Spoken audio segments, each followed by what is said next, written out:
গ্রীষ্মকালের একটি সেরা ফুল অ্যাডিনিয়াম পুরো শীতকাল জুড়ে ডরমেন্সিতে থাকে এবং যখনই ফেব্রুয়ারি মাসে হালকা হালকা গরম পড়তে শুরু করে তখন এই গাছগুলো আবার জেগে উঠতে শুরু করে। তো বন্ধুরা, এই ফেব্রুয়ারি মাসে বেশ কিছু পরিচর্যা করলে এই গাছগুলো প্রচুর পরিমাণে ফুল পাওয়া যাবে। তো বন্ধুরা, কি কি পরিচর্যা করবেন তাই নিয়ে থাকছে আমার এই ভিডিও। তো আপনারা দেখছেন গার্ডেনিং বিষয়ক চ্যানেল গার্ডেন উইথ সেন্টু। তো বন্ধুরা, ভিডিওটি ভালো লাগলে অবশ্যই লাইক, শেয়ার ও কমেন্ট করবেন। আর যারা আমার এই চ্যানেলে আজ নতুন তারা অবশ্যই চ্যানেলটিকে সাবস্ক্রাইব করে সঙ্গে থাকবেন। তো একটি কথা জেনে রাখবেন, অ্যাডিনিয়াম গাছকে বছরের প্রায় সব সময় রিপোর্ট করা যায়, একমাত্র শীতকাল বাদে। তো বন্ধুরা, আজ দেখাবো যে গাছগুলো রিপোর্ট করব সেই গাছগুলোর বিষয়ে কি কি পরিচর্যা করব এবং যে গাছগুলো রিপোর্ট করব না সেই গাছগুলোর কি কি পরিচর্যা করব তাই। তো বন্ধুরা, সর্বপ্রথমে বলে রাখি, যে গাছগুলো রিপোর্ট করব সেই গাছগুলো অলরেডি আমি তুলে ফেলেছি। শুধু তুলেই ফেলিনি, এই গাছগুলোর রুটগুলোকে ভালোভাবে ধুয়ে এবং অতিরিক্ত রুটগুলো আমি দেখুন কেটে দিয়েছি। কাটার পরে ভালোভাবে ফাঙ্গিসাইডের একটা দ্রবণ তৈরি করে তার মধ্যে বেশ কিছুক্ষণ চুবিয়ে রেখে তারপরে আমি এইগুলা হালকা শেডি জায়গায় এগুলাকে আমি রেখে দিয়েছি। এইগুলা বেশ কিছুদিন এইভাবেই রেখে দেবো। আপনারা চাইলে এগুলা ঝুলিয়েও রাখতে পারেন। তবে এরপরে এই গাছগুলোকে আমি রিপোর্ট করব। আমি অ্যাকচুয়ালি শুধু রুট পুনিংই করেছি, আমি ব্রাঞ্চ পুনিং করিনি। আমি মনে করি একসঙ্গে গাছকে দুই রকম কষ্ট দেওয়া ঠিক না। আপনারা চাইলে একসঙ্গে রুট পুনিং এবং ব্রাঞ্চ পুনিং দুটোই করতে পারেন, কিন্তু আমার যেটা মনে হয় সেটা একসঙ্গে না করাই ভালো। তবে এই গাছগুলো যখন রিপোর্ট করব, রিপোর্ট করার পরে যখন মাটির সঙ্গে অ্যাডজাস্ট হয়ে যাবে, তখন এর গ্রোথ স্টার্ট হবে, তখনই আমি এই গাছগুলোকে এর ব্রাঞ্চ পুনিংগুলো করব।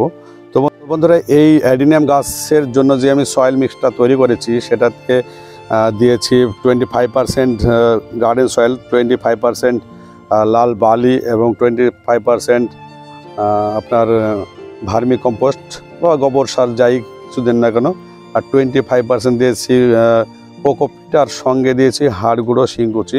তবে অনেকে অনেক মিডিয়াতেই তৈরি করেন, এই মিডিয়াটা যেমন আমার ভালো লাগে আপনার নাও লাগতে পারে। তবে একটি কথা অবশ্যই জেনে রাখবেন, যেন মাটিটা এমনভাবে তৈরি করবেন সয়েল মিক্সটা যেন জল কোনো রকমের না দাঁড়ায়। জল উপর থেকে দিবেন যেন নিচ দিয়ে সঙ্গে সঙ্গে সম্পূর্ণ জল বেরিয়ে যায়।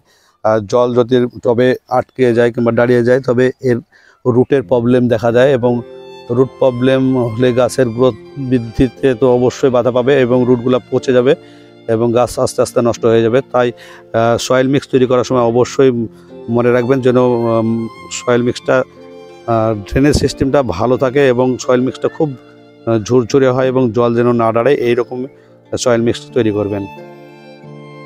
বন্ধুরা, সয়েল মিক্স তৈরি করার সঙ্গে সঙ্গে এই গাছগুলো আপনারা রিপোর্ট করবেন না, যেহেতু গাছগুলো তুলে রেখে 10-15 দিন রাখতেই হবে। সেই জন্য যখন গাছগুলো তুলবেন তখন মাটিটা তৈরি করে নিলে খুব ভালো হয়। এইদিকে মাটিটাও আপনার ডিকম্পোস্ট হবে এবং গাছগুলো আপনার সেভাবে রেডি হয়ে যাবে। তারপরে আপনারা এই গাছগুলোকে সুন্দরভাবে রিপোর্ট করে নিতে পারবেন। তো বন্ধুরা, এবারে আসবো যে গাছগুলো আপনার রিপোর্ট করব না সেই গাছগুলোর পরিচর্যা নিয়ে। এই গাছগুলো অনেক কিছু খাবার দিতে হবে, যেহেতু রিপোর্ট করব না, আর কিছু স্প্রে করতে হবে। তো সম্পূর্ণ ভিডিওটি অবশ্যই আপনারা সঙ্গে থাকবেন, না হলে হয়তো অনেক কিছু ছেড়ে যাবে। বন্ধুরা, এই গাছগুলোকে সর্বপ্রথমে যে কাজটি করতে হবে, এই গাছের যে গোড়াতে যে আগাছাগুলো আছে এই আগাছাগুলোকে আপনার পরিষ্কার করে দিতে হবে। এই আগাছাগুলো পরিষ্কার করে সামান্য হালকাভাবে এই মাটিগুলোকে একটু খুঁচিয়ে নিতে হবে।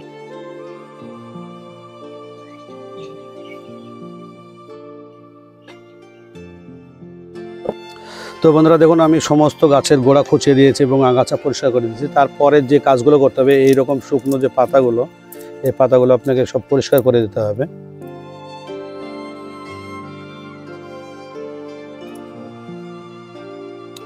পরিষ্কার করার পর যে আমি খাবারটি এই গাছের গোড়ায় দেবো সেগুলো আপনাদের সম্পূর্ণ সামনে দেখিয়ে দেবো।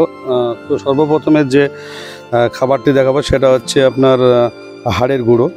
একটি গাছের জন্য এইরকম চামচের 1 চামচ হাড়ের গুঁড়ো নিয়ে নিতে হবে। 1 চামচ মতো শিংকুচি, আর এখানে নিয়েছি সিঙ্গেল সুপার ফসফেট, এটাও আমি 1 চামচ নিয়ে নেব।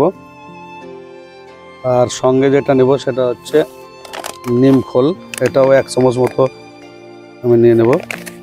এটা নিয়ে একসঙ্গে মিক্সড করে এইরকম এই রকম গাছের জন্য এই খাবারটা আমি দিয়ে দেব।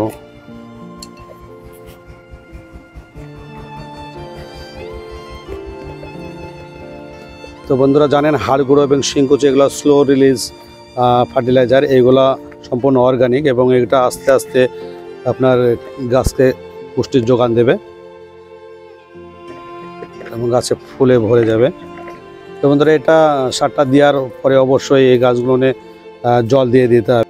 তো বন্ধুরা খাবারের পর্ব শেষ, এবারে যে কাজটি করতে হবে সেটা আপনাকে এই গাছগুলো একটি ফাঙ্গিসাইড স্প্রে করতে হবে, কারণ এই গাছগুলো অনেকদিন ডরমেন্সিতে ছিল, অনেক আর এরপরে ফাঙ্গাসের অ্যাটাক অনেক গাছে হয়ে গিয়েছে অলরেডি।